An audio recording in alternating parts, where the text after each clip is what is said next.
Olá, sejam muito bem-vindos ao entrevistado da semana do portal Brasil 61.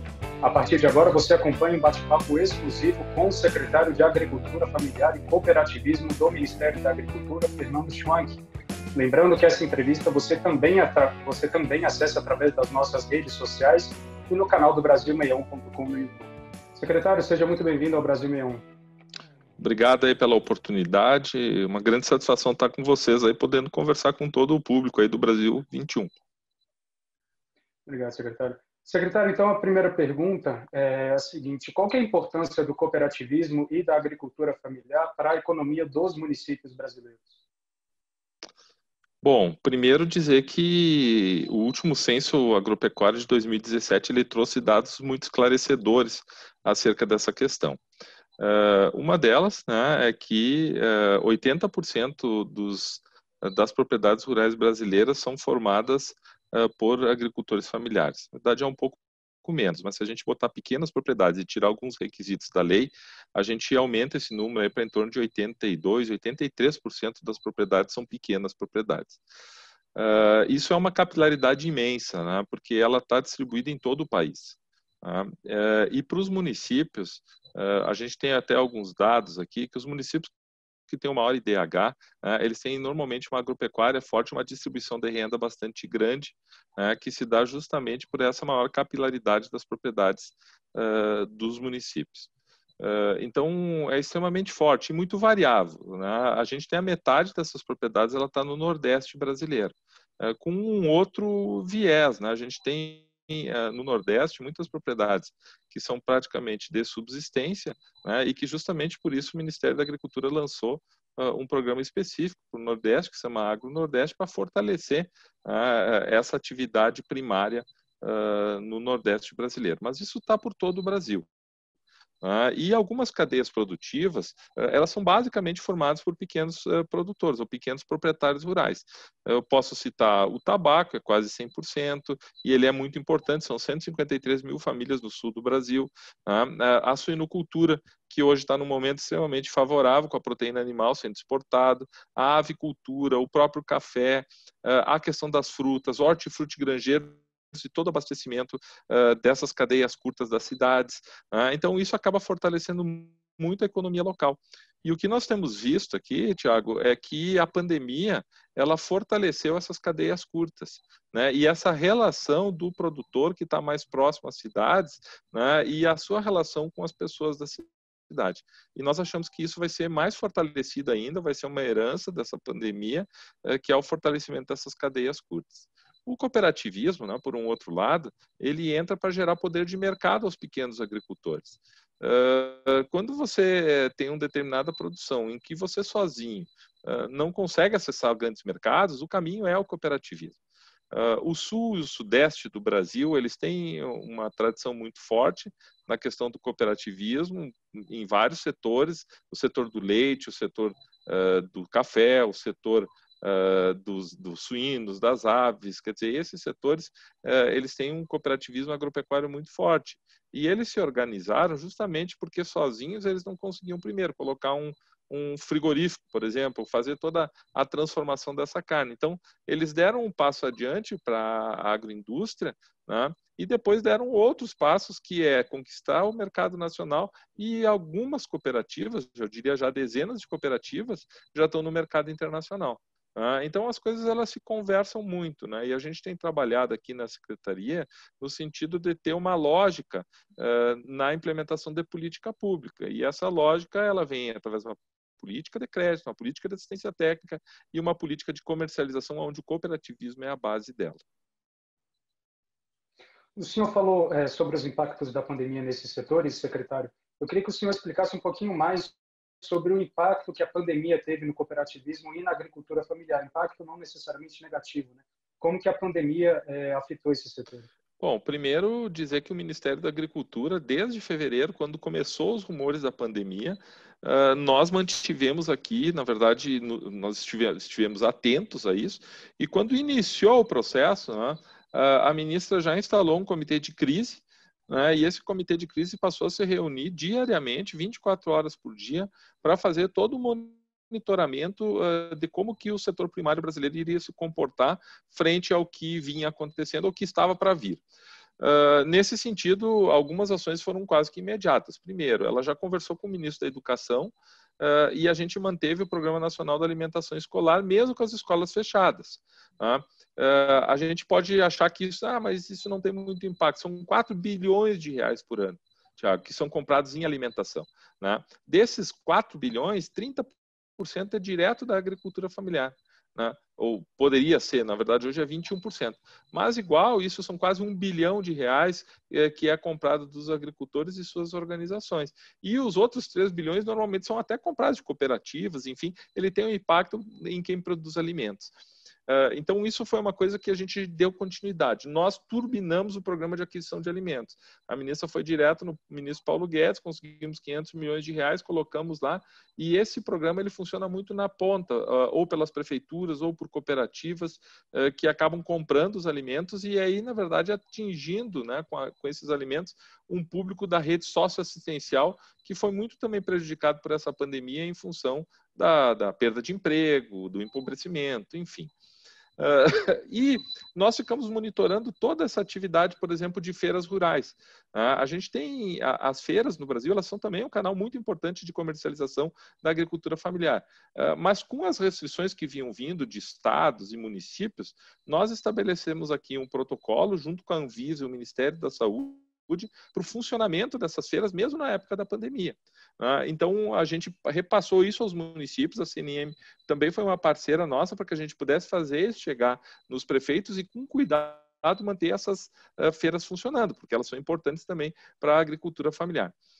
E nós também, né, instalamos aqui no Ministério o que a gente chamou de Disque Perda de Alimentos, porque a gente vinha recebendo, a ministra principalmente, recebendo relatos esparsos. Né? Então, vinha um relato lá da Serra do Rio de Janeiro dizendo, olha, eu vou perder toda a minha produção. Aí vinha um lá do interior de Minas Gerais, eu estou perdendo a minha produção de alface ou de cenoura. Então, o que nós fizemos? Nós centralizamos isso no número, recebendo em torno de 350 chamados de todo o país, e nós colocamos as nossas equipes a conversar com esses agricultores, ou as cooperativas, ou as associações, e entender o que estava acontecendo. Em alguns momentos, as prefeituras pararam de comprar para merenda escolar, e aí nós entramos em contato com as prefeituras e pedimos, olha, isso é importante para vocês, porque fortalece a economia local. Quando a gente deixa perder uma produção que está pronta, na verdade, todo mundo perde. O produtor perde quem iria receber os alimentos e perde a economia local. Então, foi uma ação muito interessante e muito propositiva, e ela nos trouxe muitos alertas, até, por exemplo, as cooperativas que produziam leite e queijo mussarela, né, recebiam leite, produziam queijo mussarela, o grande público, né, comercial dessas cooperativas eram as pizzarias. Né? Quando as pizzarias fecharam em todo o país, nós ficamos com um estoque de algumas milhões de toneladas de queijo mussarela pronto para ser escoado. E aí nós abrimos um outro canal aí com a Associação Brasileira de Supermercados, com as associações de mercados locais, pedindo ajuda para eles, para a gente poder escoar, nem que faça promoção, venda um pouco mais barato, mas escoa essa produção e não deixa ela ser perdida. Então, nós tivemos inúmeras ações, né, que atuaram muito próximo da produção, e nós acreditamos, né, e os números estão aí para ver, o próprio IPEA e o que anunciou o próprio crescimento, né, do setor primário brasileiro. Nós devemos crescer 1,6% esse ano. Isso é muito reflexo do Ministério da Agricultura ter atuado em várias pontas. Muitas aqui pela Secretaria da Agricultura Familiar, mas a Secretaria de Defesa Agropecuária atuou forte na questão dos frigoríficos. A Secretaria de Política Agrícola atuou forte em conseguir linhas de crédito para setores que tinham sofrido com a pandemia, por exemplo, o setor de flores, talvez tenha sido um dos mais afetados no começo, porque aí fechou festa, fechou tudo, e o setor de flores, com as flores prontas, não tinha onde botar, então eles perderam muito. Então a gente abriu linhas de crédito especiais para que esses setores eles pudessem sobreviver nesse período, e passados aí 7 meses, né, o balanço ele é positivo. Né? Houveram perdas, obviamente que houveram, mas elas não chegaram nem perto em outros setores da economia brasileira que sofreram muito mais, né, do que esse setor produtor de alimentos. O Ministério da Agricultura identificou algum estado ou alguma região que tenha sido mais afetado durante a pandemia? Não, na verdade, esse cenário ele foi mais ou menos igual em todo o país. Obviamente que nós tivemos algumas cadeias que foram mais afetadas.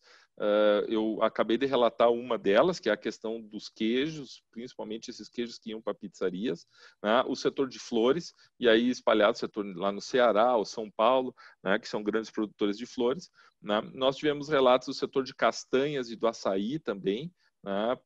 Pela questão também da própria alimentação. Então, houveram alguns setores que tiveram um impacto maior. Né? Mas, de qualquer jeito, nós tentamos atuar em todos eles. Como eu disse, alguns realmente tiveram perdas, mas no final da história a gente conseguiu e estamos conseguindo passar bem aí por essa pandemia. Agora, secretário, muitos serviços passaram a ser digitais, né, pelo celular, até mesmo compra e venda de alimentos. Mas alguns lugares do Brasil a gente sabe que o acesso à internet dos pequenos produtores em municípios menores, o acesso é limitado, né, ainda não está no alcance de todo mundo. Como driblar essa dificuldade para que o agricultor familiar também possa aproveitar a tecnologia a seu favor? Bom, primeiro dizer que existe um grande projeto do governo federal que está sendo liderado lá pelo Ministério da Ciência, Tecnologia e Inovação, com a participação aqui do Ministério da Agricultura, através da Secretaria de Inovação, de conectividade rural no Brasil. A gente sabe, e talvez essa pandemia, Tiago, ela tenha trazido isso de uma forma muito forte para todos nós, de que a digitalização e a conectividade, elas vão fazer parte da nossa vida daqui para frente. E isso também aconteceu durante a pandemia, onde nós tivemos uma velocidade de desenvolvimento de aplicativos e ferramentas jamais vista. Nós mesmo aqui acompanhamos inúmeros aplicativos de comercialização de hortifruti grangeiros, aqui no próprio Distrito Federal, mas em outras regiões do país também. A própria Emater, no Rio Grande do Sul, desenvolveu um aplicativo para as agroindústrias, né, poderem chegar mais perto do consumidor final. Então, a gente teve uma velocidade do desenvolvimento extremamente grande. Isso, obviamente, também trouxe à tona esses desafios que tu colocas, porque em alguns lugares nós temos a dificuldade da conexão, nós temos ainda a dificuldade do próprio acesso a essas ferramentas, né? E nós vamos lançar um programa aqui no Ministério que vai se chamar ATER Digital, né? Que é a Assistência Técnica e Extensão Rural Digital, justamente aproveitando esse momento para trazer isso à tona. E nós, o Ministério, nós queremos fazer a governança desse processo, né? Inclusive a governança das informações e do repasse dessa informação. A gente tem muita coisa dentro da Embrapa que está dentro da Embrapa, né? E através dessa digitalização, ela é uma grande ferramenta da gente poder chegar com essas informações muito mais rápido aos nossos agricultores de todo o nosso país. Então, sem dúvida nenhuma, esse é um momento, se eu diria que houve algo de positivo nesse momento que a gente vive, talvez essa tenha sido a grande ação, que é justamente esta utilização das ferramentas digitais para dentro das propriedades, para fazer comercialização, para levar informação, né? E, na nossa opinião, isso é uma tendência que veio para ficar e que deverá ser fortalecida agora nos próximos anos. Para finalizar, secretário, como que o senhor acha que a agricultura familiar e o cooperativismo vão sair dessa pandemia? E aproveito para colocar uma segunda pergunta nessa: como que o senhor acha que esses dois setores vão ajudar a levantar a economia novamente dos municípios brasileiros? Bom, primeiro porque eles reagem muito rápido, né? A agricultura sempre ela é uma grande forma de reação econômica de todos os países, porque uma safra, por exemplo, você faz em 4, 5 meses, né? Até menos. Então você planta, você cuida, você colhe e coloca no mercado, né? Então a velocidade da agricultura ela também é a velocidade da reação. A segunda questão é que a sociedade brasileira se deu conta que sem alimento eles não vivem. Até a pandemia, talvez parecia que o alimento ele nascia dentro do mercado, né, ou que estava aí à disposição e eu praticamente não fazia força para acessá-lo e não sabia, também não me fazia muita questão de saber de onde ele vinha. Né? Quando todo mundo foi para dentro de casa e começou a prestar mais atenção na alimentação, né, e da onde ela vem, as pessoas começaram a se dar conta, primeiro, né, que a comida ela é essencial nas suas vidas e que essa comida ela é plantada por alguém. E esse alguém, ele está lá na roça, muitas vezes acordando às 5, 4 horas da manhã para tirar leite, né, e passa um dia inteiro trabalhando para produzir alimentos para colocar na mesa dos brasileiros. Me parece que nós saímos muito mais fortalecidos dentro desse processo, onde a sociedade brasileira começa a olhar para o campo e dizer assim, poxa vida, aí tem um setor, primeiro, que mata a minha fome, segundo, que está economicamente fazendo uma recuperação enorme do país e que se teve um setor que, mesmo durante a pandemia, continuou trabalhando, continuou produzindo, esse setor é o do agronegócio. E os próprios municípios, né, agrícolas, né, eles sentem isso de uma forma muito forte, porque, na verdade, os pequenos municípios, e aonde está a grande parte da produção brasileira, eles sabem a importância que a agricultura tem para a economia dos seus municípios. Então, eu não tenho dúvida nenhuma que esse fortalecimento da imagem do setor, da parte da produção de alimentos e das cadeias curtas, né, de fornecimento de alimentos, ela sai extremamente fortalecida da pandemia. Bom, perfeito, secretário. Bom, chegou ao fim a nossa conversa, as perguntas que tinha para fazer eram essas. Muito obrigado pelo tempo aqui com a gente do Portal Brasil 61. Obrigado pela entrevista. Boa semana. Muito obrigado aí pela oportunidade. Estamos sempre à disposição. Um abraço a todos. Obrigado, secretário. Um abraço.